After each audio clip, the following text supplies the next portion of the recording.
তোমার কাছে তার চিহ্ন থাকতো।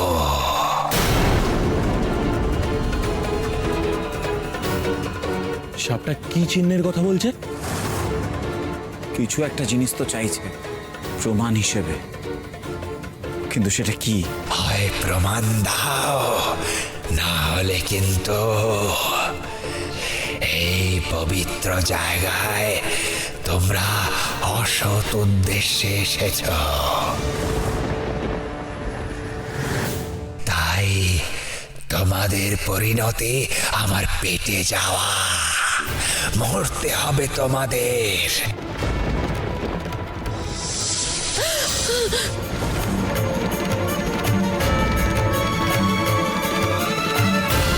থামো, থামো। আমি প্রমাণ করতে পারবো যে আমি মহারাজ বিক্রম দেবের কন্যা রূপমতী।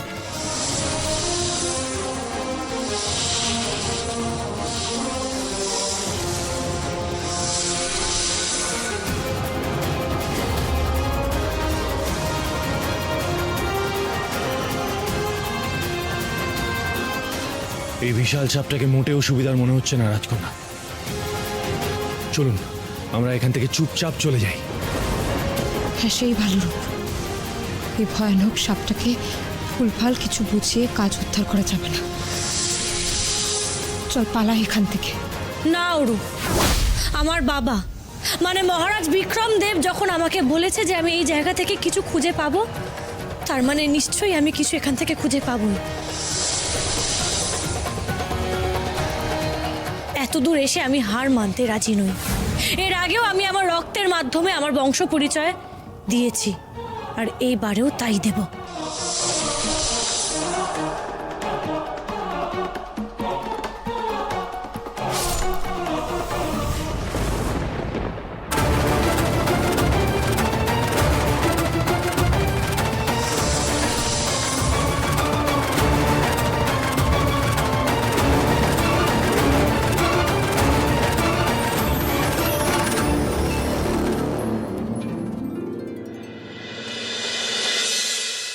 এই হচ্ছে প্রমাণ।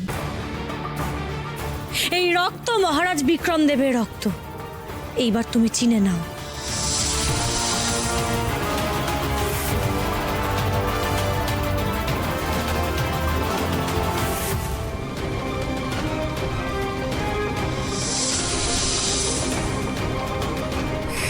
এই রক্ত যে মহারাজ বিক্রম দেবের রক্ত, সে বিষয়ে আমার কোনো সন্দেহ নেই।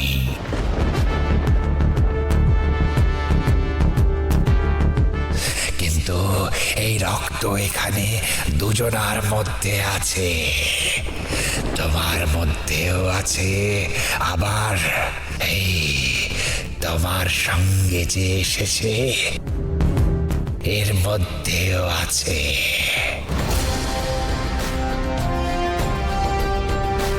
তাহলে তোমাদের দুজনের মধ্যে এই জায়গায় কে প্রবেশ করতে পারবে, তার কি সমাধান হবে?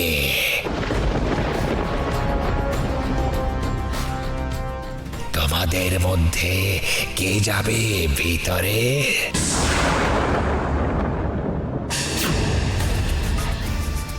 কি আমি কি করে ফেললাম?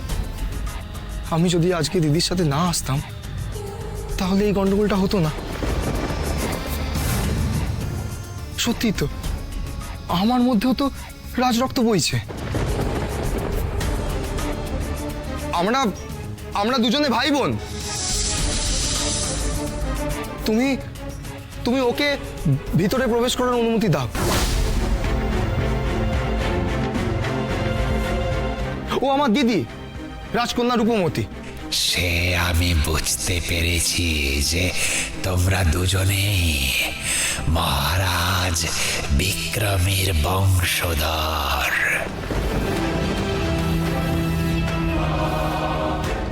তাই তোমাদের কারো কোনো ক্ষতি আমি করব না।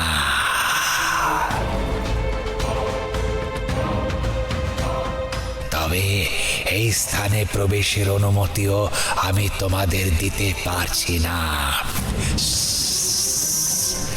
যদি সত্যিই তোমরা এই স্থানে প্রবেশের যোগ্য হতে, তাহলে এখানে প্রবেশ করার মূল্য দিতে।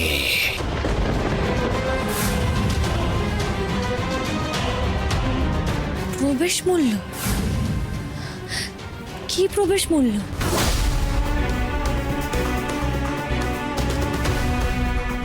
কি বলতে চাইছে এই সাপটা? রূপ, চল এখান থেকে, চলে যাই আমরা। এই সাপটা তোকে কিছুতেই ভেতরে ঢুকতে দেবে না বলে মনে হচ্ছে। আমারও তাই মনে হচ্ছে। নয়তো এই সাপটা রাজ রক্তের প্রমাণ পাওয়ার পরেও প্রবেশ মূল্যের বাহানা দিত না। চল রূপ, শুধু শুধু এখানে সময় নষ্ট করা হচ্ছে, চল। দাঁড়াও অরুন্ধতী, রাজকন্যা নিশ্চয়ই কোনো একটা উপায় ভাবছে, ওকে জোর করো না। আমি মনে হয় বুঝতে পেরেছি কি প্রবেশ মূল্য চাইছে এই সাপ। আমি বুঝতে পেরেছি, আমি দেব সেই মূল্য। এই সাপটা বড়ই ঠ্যাটা রাজকন্যা। একে যেমন তেমন বুঝিয়ে পার পাওয়া যাবে না। একে যা খুশি বুঝিয়ে বোকা বানানোও যাবে না। না অভিরাজ, রাজকন্যা মোটেই কাউকে বোকা বানানোর কথা ভাবছে না। রাজকন্যা যখন বলেছে মূল্য দেবে, তার মানে রাজকন্যা জানে কি মূল্য দিলে ওই জায়গায় প্রবেশ করা যাবে।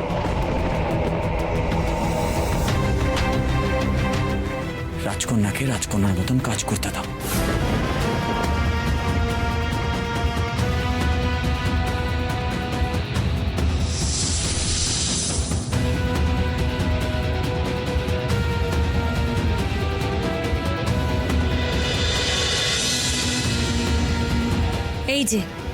এই যে তোমার মূল্য।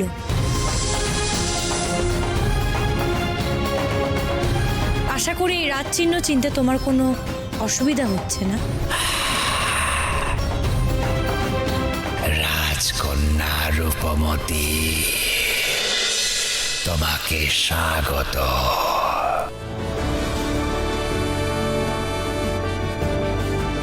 মন্দিরের প্রবেশ পথ তোমার এবং তোমার সঙ্গীদের জন্য উন্মুক্ত।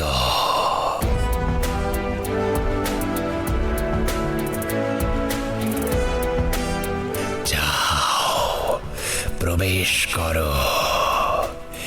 এই অধম এখন থেকে তোমার অনুগত।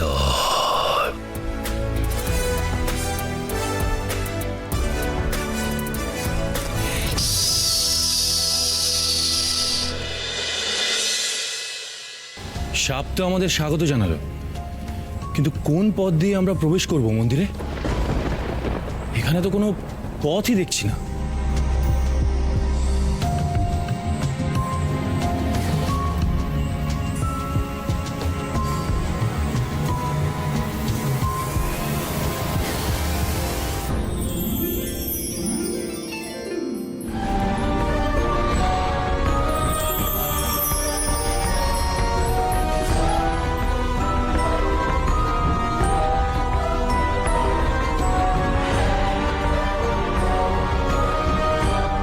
হৃদয়ের পথ শক্তির পথ নয়।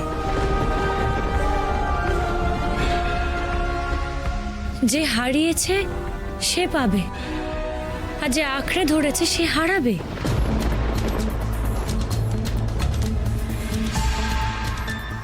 আবার এখানে আরেকটা রহস্যময় কথা। এত ধাঁধার কি দরকার ছিল? সোজাসুজি বললেই তো ঝামেলা মিটে যেত। যে জিনিস সহজে পাওয়া যায় তার মাহাত্ম্য লোকে বোঝে না।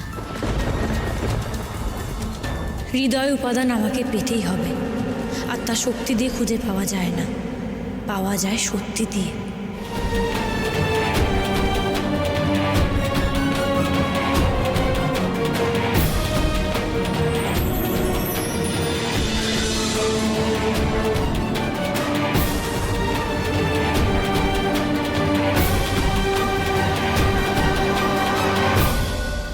মন্দিরে যাওয়ার এইটাই প্রবেশ পথ। চলো চলো সবাই।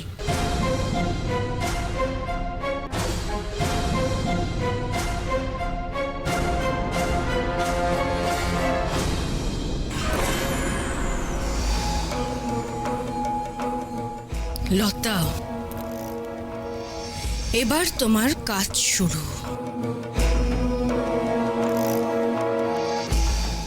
যাও, গিয়ে রূপমতীদের উপর নজর রাখো। যথাজ্ঞে কক্ষসানি, আমি সব সময় ওই রূপমতীদের ওপর নজর রাখবো।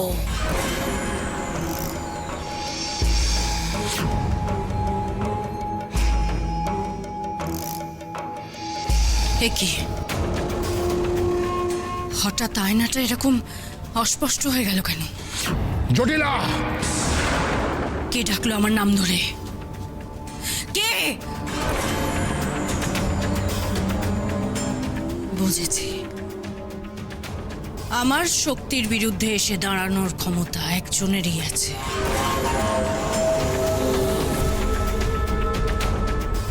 বাবা, কেন এসেছো আবার? কি চাই?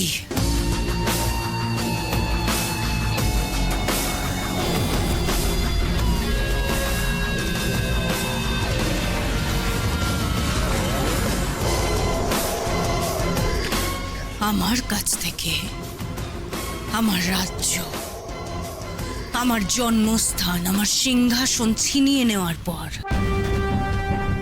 আশা করি তোমার খুব ভালো লাগছে, হ্যাঁ? তাহলে আবার কি চাও? কেন এসেছো? আমি তোমার থেকে কিচ্ছু ছিনিয়ে নিইনি জটিলা। তুমি তোমার নিজের দোষে সবকিছু হারিয়েছো। তুমি তোমার নিজের কৃতকর্মের ফলের জন্য আমাকে কেন দায়ী করছো?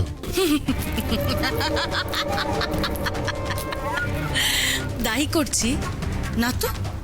তোমাকে কেন দায়ী করব আমি? আমি তোমায় দায়ী করছি না বাবা। জানো তো, আমার শুধু একটাই আক্ষেপ, তুমি তোমার মেয়েকে কোনোদিনও বুঝলে না, আর আমার তো মনে হয় কোনোদিনও বুঝতে পারবেও না।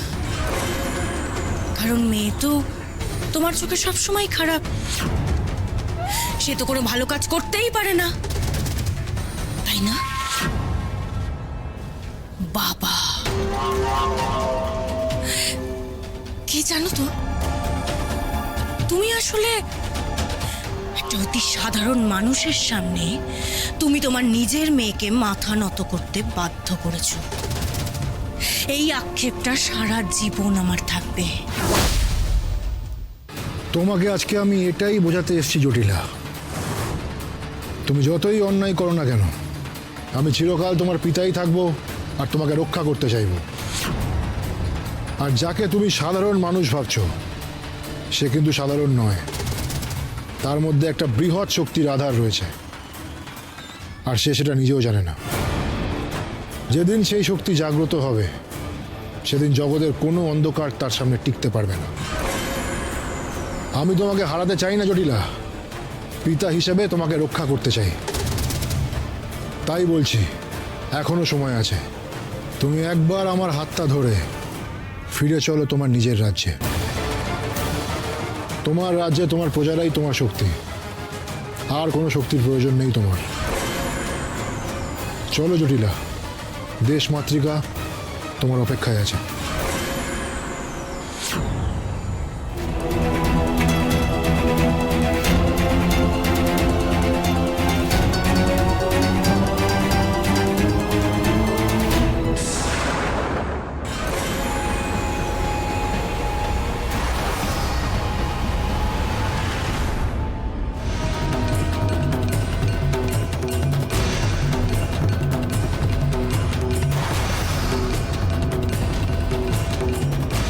তুমি কি করছো জটিলা?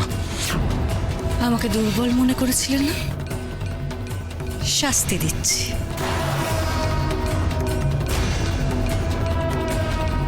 আজ তোমাকে আমি একটা কথা পরিষ্কার করে জানিয়ে রাখি বাবা,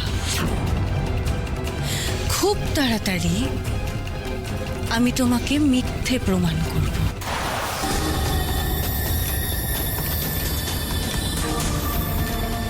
ওই মহামৃত জল আমি বিনষ্ট করে সর্বশক্তিশালী হব।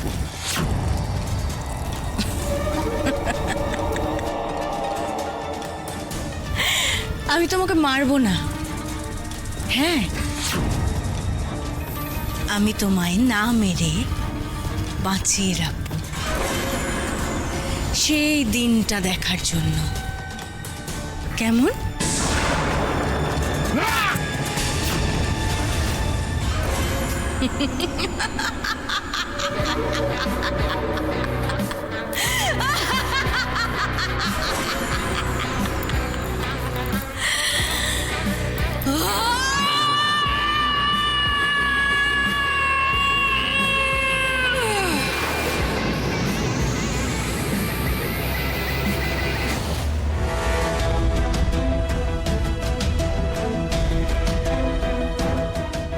বাপরে, কি অন্ধকার এই পথ!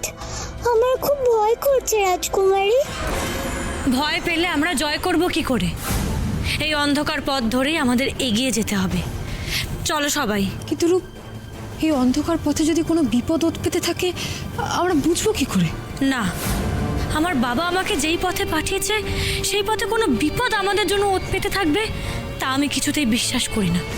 বরং এই পথে এমন কিছু থাকবে যা আমাদের এগিয়ে নিয়ে যাবে। চলো।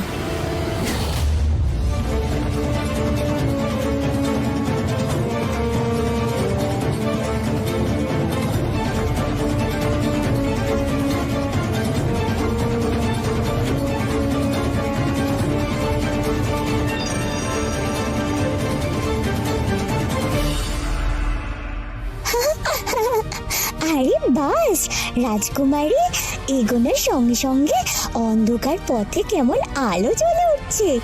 কি আশ্চর্য! এই আলো বিশ্বাসের আলো। মহারাজা বিক্রমদেবের প্রতি রাজকুমারীর যে অগাধ বিশ্বাস, সেই বিশ্বাসই আলোয় রূপান্তরিত হয়ে পথ দেখাচ্ছে।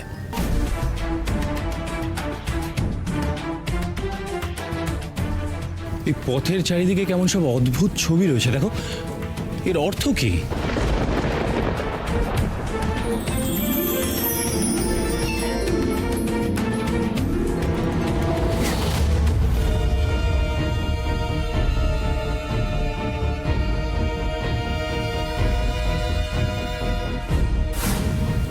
ছবি শুধু নয়, ছবির আশেপাশে সাংকেতিক ভাষায় কি যেন সব লেখা আছে। এগুলো কোন ভাষা আর এর মানেই বা কি? কিছুই তো বুঝতে পারছি না। মনে হয় কোনো সাংকেতিক ভাষাতেই লেখা রয়েছে, কিন্তু এর অর্থ কি?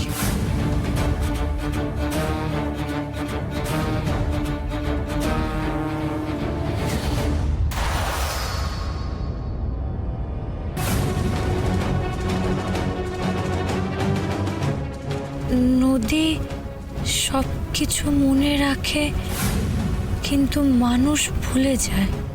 কি? হ্যাঁ, এখানে লেখা আছে যে নদী সব কিছু মনে রাখে কিন্তু মানুষ ভুলে যায়। সেটাই তো।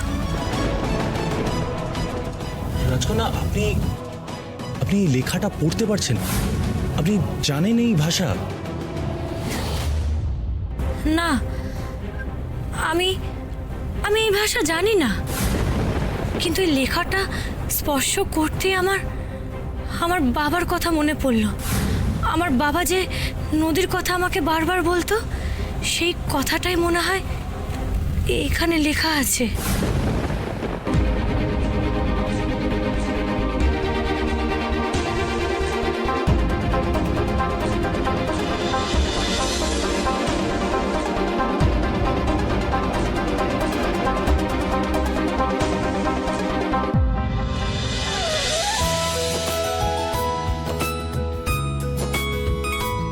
এই দেখো, এখানে রূপনগরের রাজচিহ্ন আঁকা।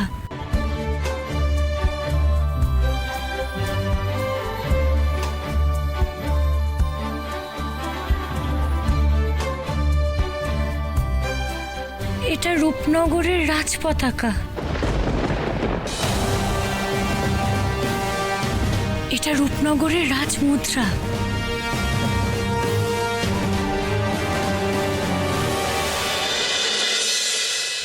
আর এটা রূপনগরের এমন এক অস্ত্র যেটা কেবল রূপনগরে প্রস্তুত করা হতো। এখানে নানান জায়গায় রূপনগরের নানান রকমের চিত্র অঙ্কন করা রয়েছে।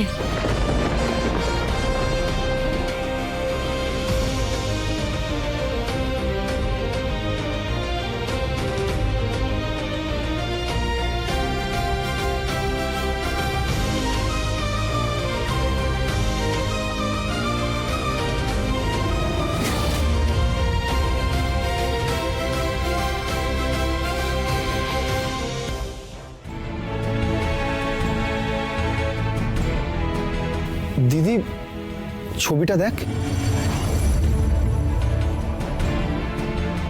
এই ছবিতে যিনি আছেন তাকে অবিকল তোর মতো দেখতে।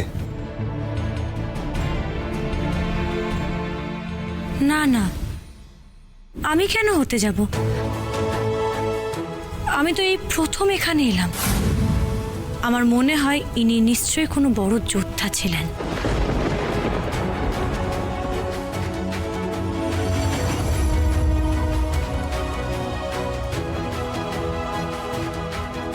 কিন্তু কিন্তু এই দরজা তো বন্ধ। এই দরজার ওপারে যাওয়ার উপায় কি?